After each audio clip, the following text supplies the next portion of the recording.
सती और शिव जी की कथा। दक्ष प्रजापति की कई पुत्रियां थीं। सभी पुत्रियां गुणवती थीं, पर दक्ष के मन में संतोष नहीं था। वे चाहते थे कि उनके घर में एक ऐसी पुत्री का जन्म हो जो शक्ति संपन्न हो, सर्व विजयनी हो। दक्ष एक ऐसी पुत्री के लिए तप करने लगे। तप करते करते अधिक दिन बीत गए तो भगवती आद्या ने प्रकट होकर कहा, मैं तुम्हारे तप से प्रसन्न हूँ। मैं स्वयं पुत्री रूप में तुम्हारे यहाँ जन्म धारण करूंगी। मेरा नाम होगा सती। मैं सती के रूप में जन्म लेकर अपनी लीलाओं का विस्तार करूंगी। फलतः भगवती आद्या ने सती के रूप में दक्ष के यहाँ जन्म लिया। सती दक्ष की सभी पुत्रियों में अलौकिक थी। उन्होंने बाल्यकाल में ही कई ऐसे अलौकिक कृत्य कर दिखाए थे जिन्हें देखकर स्वयं दक्ष को भी विस्मय की लहर में डूबना पड़ा।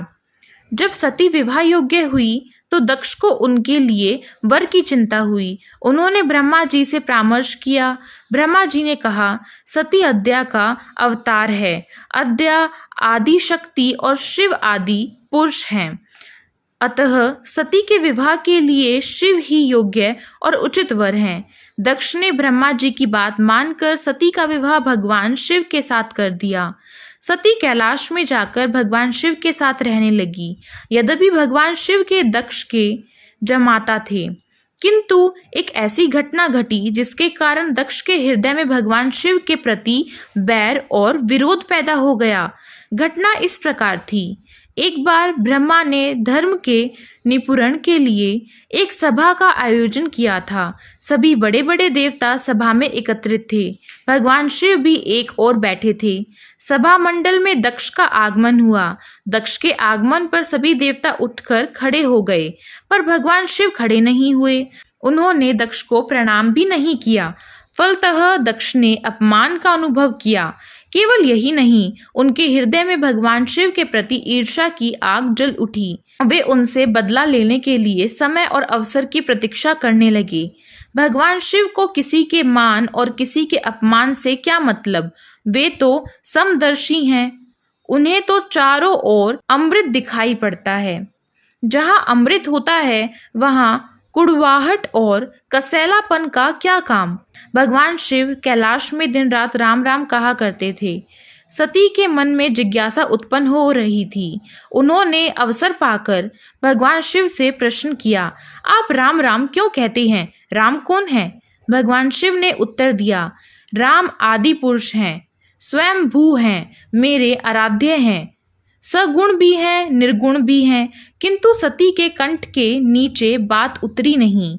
वे सोचने लगी, अयोध्या के नृपति दशरथ के पुत्र राम आदि पुरुष के अवतार कैसे हो सकते हैं? वे तो आजकल अपनी पत्नी सीता के वियोग में दंडक वन में उन्मत्तों की भांति विचरण कर रही हैं।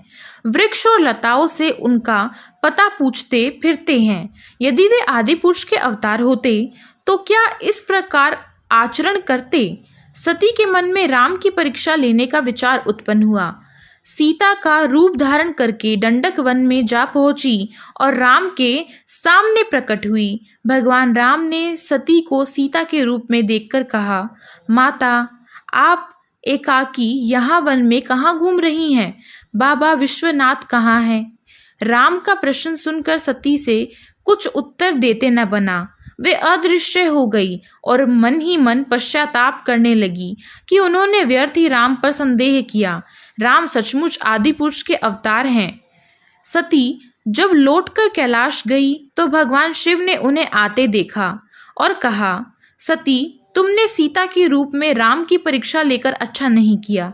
सीता मेरी आराध्या है। अब तुम मेरी अर्धांगिनी कैसे रह सकती हो? इस जन्म में हम और तुम पति और पत्नी के रूप में नहीं मिल सकते। शिवजी का कथन सुनकर सती अत्यधिक दुखी हुई, पर अब क्या हो सकता था? शिवजी के मुख से निकली हुई बात असत्य कैसे हो सकती थी? शिवजी समाधिस्थ हो गए। सती दुख और पश्चाताप की लहरों में डूबने उतरने लगी। उन्हीं दिनों सती के पिता कनखल में बहुत बड़ा यज्ञ कर रहे थे। उन्होंने यज्ञ में सभी देवताओं और मुनियों को आमंत्रित किया था, किंतु शिवजी को आमंत्रित नहीं किया था, क्योंकि उनके मन में शिवजी के प्रति ईर्ष्या थी। सती को जब यह ज्ञात हुआ कि उसके पिता ने बहुत बड़ा यज्ञ किया है तो उनका मन यज्ञ के समारोह में सम्मिलित होने के लिए बेचैन हो उठा। शिव जी समाधिस्थ थे, अतः वे शिव जी से अनुमति लिए बिना ही वीरभद्र के साथ अपने पिता के घर चली गई। कहीं कहीं सती के पितृगृह जाने की घटना का वर्णन एक दूसरे रूप में इस प्रकार मिलता है। एक बार सती और शिव कैलाश पर्वत पर बैठे हुए परस्पर वार्तालाप कर रहे थे। उसी समय आकाश मार्ग से कई विमान कनखल की ओर जाते हुए दिखाई पड़े। सती ने उन विमानों को देखकर भगवान शिव से पूछा, प्रभु, ये सभी विमान किसके हैं और कहाँ जा रहे हैं? भगवान शंकर ने उत्तर दिया, आपके पिता ने यज्ञ की रचना की है। देवता और देवगणनाएं इन विमानों में बैठकर उसी यज्ञ में सम्मिलित होने के लिए जा रही हैं। सती ने दूसरा प्रश्न किया, क्या मेरे पिता ने आपको यज्ञ में सम्मिलित होने के लिए नहीं बुलाया? भगवान शंकर ने उत्तर दिया, आपके पिता मुझसे बैर रखते हैं, फिर वे मुझे क्यों बुलाने लगे? सती मन ही मन सोचने लगी, फिर बोली, यज्ञ के अवसर पर अवश्य मेरी बहनें आएंगी। उनसे मिले बहुत ही दिन हो गए हैं। यदि आपकी अनुमति हो तो मैं भी अपने पिता के घर जाना चाहती हूँ। यज्ञ में सम्मिलित हो लूंगी और बहनों से भी मिलने का अवसर मिलेगा। भगवान शिव ने उत्तर दिया, इस समय वहां जाना उचित नहीं होगा। आपके पिता मुझसे जलते हैं। हो सकता है वे आपका भी अपमान करें। बिना बुलाए किसी के घर जाना उचित नहीं होता। भगवान शिव ने उत्तर दिया, हाँ, विवाहित लड़की को बिना बुलाए पिता के घर नहीं जाना चाहिए, क्योंकि विवाह हो जाने पर लड़की अपने पति की हो जाती है। पिता के घर से उसका संबंध टूट जाता है। किंतु सती पीहर जाने के लिए हट कर रही थी। अपनी बात बार बार दोहराती रही। उनकी इच्छा देखकर भगवान शिव ने पीहर जाने की अनुमति दे दी। उसके साथ अपना एक गण भी कर दिया। उस गण का नाम वीरभद्र था। सती वीरभद्र के साथ अपने पिता के घर गई, किंतु उनसे किसी ने भी प्रेम पूर्वक वार्तालाप नहीं किया। दक्ष ने उन्हें देखकर कहा, तुम क्या यहाँ मेरा अपमान कराने आई हो? अपनी बहनों को तो देखो, वे किस प्रकार भांति भांति के अलंकरणों और सुंदर वस्त्रों में सुसज्जित हैं। तुम्हारे शरीर पर मात्र बागांबर है। तुम्हारा पति शमशानवासी और भूतों का नायक है। वह तुम्हें बागांबर छोड़कर और पहना ही क्या सकता है। दक्ष के कथन से सती के हृदय में पश्चाताप का सागर उमड़ पड़ा। वे सोचने लगी, उन्होंने यहाँ आकर अच्छा नहीं किया। भगवान ठीक ही कह रहे थे, बिना बुलाए पिता के घर भी नहीं जाना चाहिए। पर अब क्या हो सकता है? अब तो आ गई हूँ। पिता के कटु और अपमानजनक शब्द सुनकर भी सती मौन रही। वे उस यज्ञ मंडल में गई जहाँ सभी देवता और ऋषि मुनि बैठे थे तथा यज्ञ कुंड में धू धू करती जलती हुई अग्नि में आहुति डाली जा रही थी। सती ने यज्ञ मंडप में सभी देवताओं के तो भाग देखे, किंतु शिव भगवान का भाग नहीं देखा। वे भगवान शिव का भाग न देखकर अपने पिता से बोली, पितृश्रेष्ठ, यज्ञ में तो सबके भाग दिखाई पड़ रहे हैं, किंतु कैलाशपति का भाग नहीं है। आपने उनका भाग क्यों नहीं दिया? दक्ष ने गर्व से उत्तर दिया, मैं तुम्हारे पति कैलाश को देवता नहीं समझता। वह तो भूतों का स्वामी, नंगन रहने वाला और हड्डियों का माला धारण करने वाला है। वह देवताओं की पंक्ति में बैठने योग्य नहीं है। उसे कौन भाग देगा? सती के नेत्र लाल हो उठे। उनकी बोहें कुटिल हो गई। उनका मुखमंडल प्रलय के सूर्य की भांति उत्तेजित हो गया। उन्होंने पीड़ा से तिल मिलाते हुए कहा, ओह, मैं इन शब्दों को कैसे सुन रही हूँ? मुझे धिक्कार है। देवताओं, तुम्हें भी धिक्कार है। तुम भी उन कैलाशपति के लिए इन शब्दों को कैसे सुन रहे हो, जो मंगल के प्रतीक हैं और जो क्षण मात्र में संपूर्ण सृष्टि को नष्ट करने की शक्ति रखते हैं। मेरे स्वामी हैं। नारी के लिए उसका पति ही स्वर्ग होता है।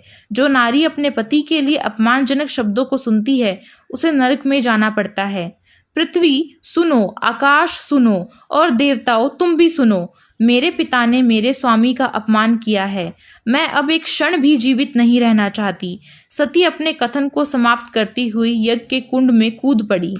जलती हुई आहुतियों के साथ उनका शरीर भी जलने लगा। यज्ञ मंडप में खलबली पैदा हो गई, हाहाकार मच गया।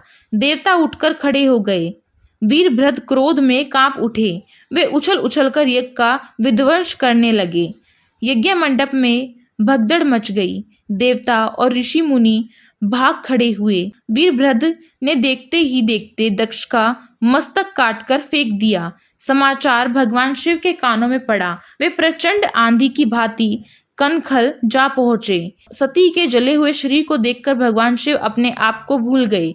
सती के प्रेम और उनकी भक्ति ने शंकर के मन को व्याकुल कर दिया। उन शंकर के मन को व्याकुल कर दिया जिन्होंने काम पर भी विजय प्राप्त की थी और जो सारी सृष्टि को नष्ट करने की क्षमता रखते थे। वे सती के प्रेम में खो गए, बेसुध हो गए। भगवान शिव ने उन्मत्त की भांति सती के जले हुए शरीर को कंधे पर रख लिया। वे सभी दिशाओं में भ्रमण करने लगे।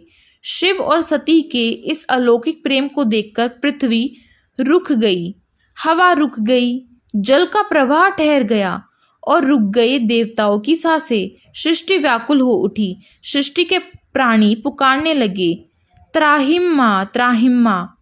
भयानक संकट उपस्थित देखकर सृष्टि के पालक भगवान विष्णु आगे बढ़े। वे भगवान शिव की बेसुधी में अपने चक्र से सती के एक एक अंग को काट काट कर गिराने लगे। धरती पर 51 स्थानों में सती के अंग कट कट कर गिरे। जब सती के सारे अंग कट कर गिर गए तो भगवान शिव पुनः अपने आप में आए। जब वे अपने आप में आए तो पुनः सृष्टि के सारे कार्य चलने लगे। धरती पर जिन 51 स्थानों में सती के अंग कटकर गिरे थे वे ही स्थान आज शक्ति के पीठ स्थान माने जाते हैं। आज भी उन स्थानों में सती का पूजन होता है, उपासना होती है। धन्य था शिव और सती का प्रेम। शिव और सती के प्रेम ने उन्हें अमर बना दिया।